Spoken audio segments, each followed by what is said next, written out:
This will be the engine bay inspection video of our 2019 LX 570 Lexus. Here immediately we have a whole lot of plastic everywhere. We can see some of our crucial things, which we'll go over here.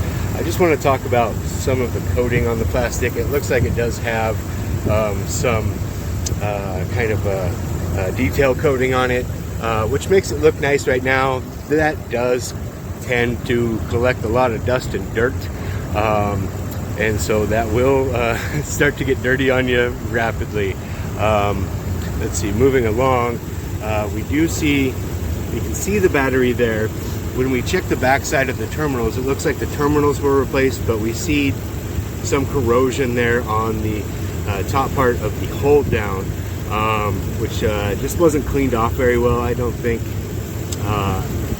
that might be a point to maybe get that cleaned off properly.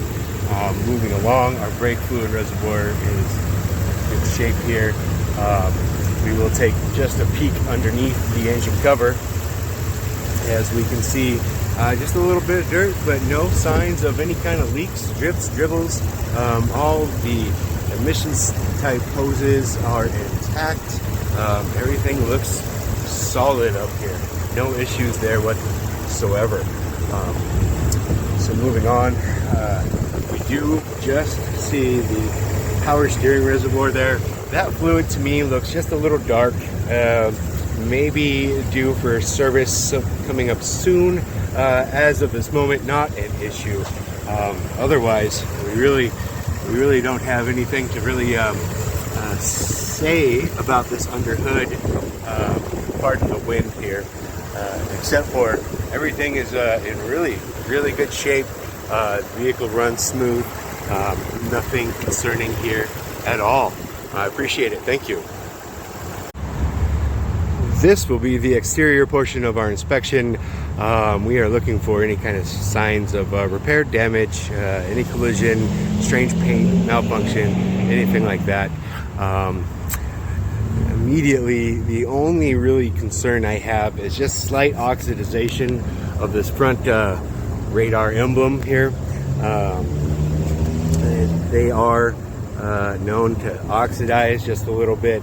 It's not impending function. That all works as it should for the cruise control and the impact warning. So it's not a issue right now, and probably won't be for some time, but it is there.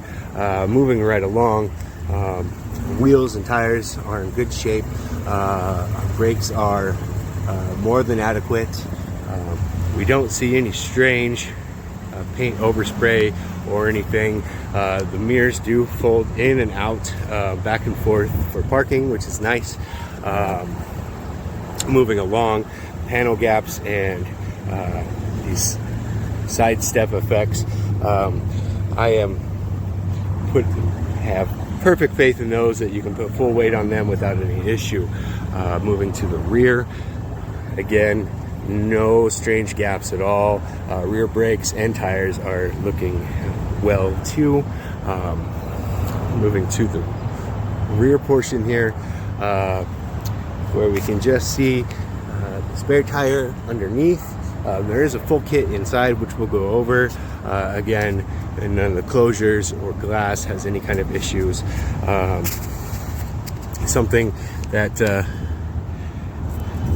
will be a point of pain maybe is that rear wiper blade. Sometimes those can be a little difficult to change, but if you take it in for service at your appropriate shop, they can easily take care of that. The gas fuel door here opens and closes and locks and latches as it should. Again, rear tires and brakes looking fine on this side. Our roof is in good shape. Glass and rack is fine. Again, we have no panel gap to speak of, no indication of collisions, no damages to plastics or anything else really to speak of there. Overall, the exterior of this vehicle is in really good condition. You know, we have a few little rock chips here and there. It does have the clear bra, which is really hard to see, but it's just this this line here that you can see on it, which actually helps protect with some of those rock chips. But there's just one or two here or there.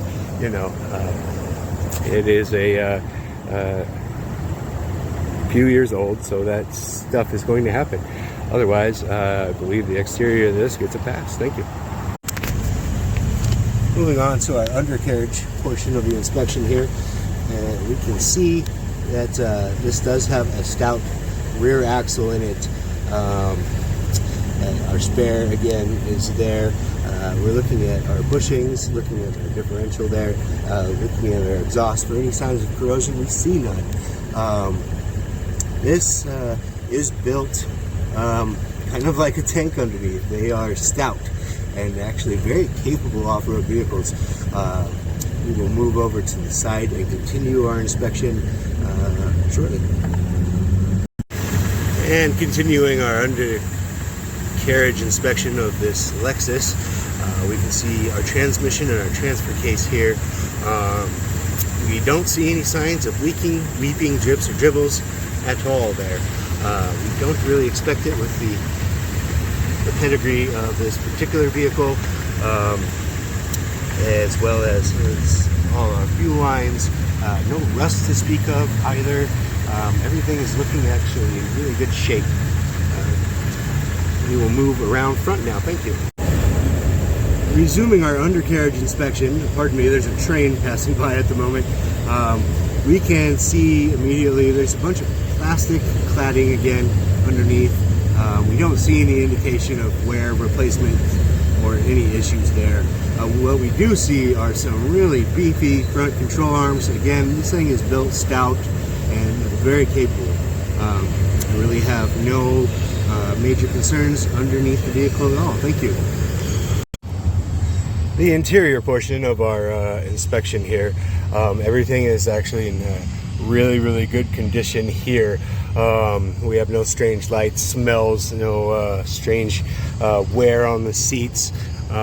This has been pretty well taken care of, I believe. There is one exception that I have for you, which is this command switch here. It feels like it has been, I don't know if you can see the toggle, but it feels like it is just slightly lagging as to where I put my hand. Sorry about the video quality there, but otherwise it does function properly. Your heated seats, all your climate control, dual climate control works appropriately up front as well as in the rear. Heated cool seats on both sides. All your closures are working good. Sunroof is operating as it should. Infotainment screen itself is working wonderfully. I will move to the back here. We have no problems with switches, latches, or anything like that. We do have these sunshades that come up out of the rear door compartment. Those are working well on both sides. Again, our rear climate control, everything works here as it should. It's in really good condition there. We will move directly to the back. As see, we have a split rear tailgate here. So that is the manual portion, and then the top part does fold down on top. We don't see any issues with seals or anything like that.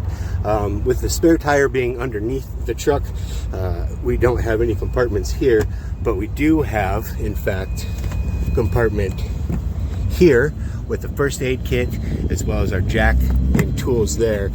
We do have some trailer accessories there for towing, which this is capable of doing, as well as we have our toolkit here as well. So that is all intact and where it should be. Moving right along, we do see all the buttons and functions of the rear hatch work appropriately and as they should. Moving to this section here, we do have the split fold, and on these seats they do recline and open and latch into place, and they do so very easily. Electronic adjusters on both sides work, as well as the front side. Again, our sunscreen in good shape. That will conclude our interior video. Thank you. Just a quick trunk rear hatch video here. We will go ahead and it is a push to open kind of motor driven, actuator driven system there. As we can see, we covered it pretty extensively already. We do have plenty of room for luggage. All our buttons work appropriately. Our handles are doing just what they should. A nice soft open and soft close as well. All right, that will conclude our trunk video. I do appreciate your time. Thank you very much. This will be the code scan portion of our inspection. We really don't have anything to much discuss on this particular vehicle. I do believe this battery was serviced at some point here recently. So we do quote unquote come up with these faults here. Main body, backdoor, smart access, and nav, as well as quote unquote telematics. Those are all what we call historical. They are not pending or active faults, probably due to that battery service. Again, are things like engine, transmission, parking brakes, ABS, all that stuff. No indication of any problems there whatsoever. That will conclude that. Thank you. And this will be the conclusion video of our Lexus today. Right off the top, major concerns really, I only have one mild concern as far as the interior goes, and that's that command switch and the sensitivity of that could also be a setting, but there's some wear on that switch for sure. Let's see, minor concerns. I believe that the corrosion still present on the battery, should be probably cleaned off, and you may be coming up due for a power steering service possibly in the future, as well as that front radar. The corrosion on that may possibly in the future, not anytime soon, cause a problem. Other than that, I have no other concerns. The driving experience of this Lexus is that of a truck, and it does act, drive, and feel like a truck. It does have plenty of power. With that, the 8-speed transmission I believe that this has does feel slightly sluggish to me sometimes. But it does have eco mode, sport mode, and that does change the shift points on that. So you might just find where you have a comfortable setting to your driving style. Other than that, everything does seem like it operates flawlessly as it should. Brakes are solid, no other issues or really any issues at all. All right, I appreciate your time and thank you very much.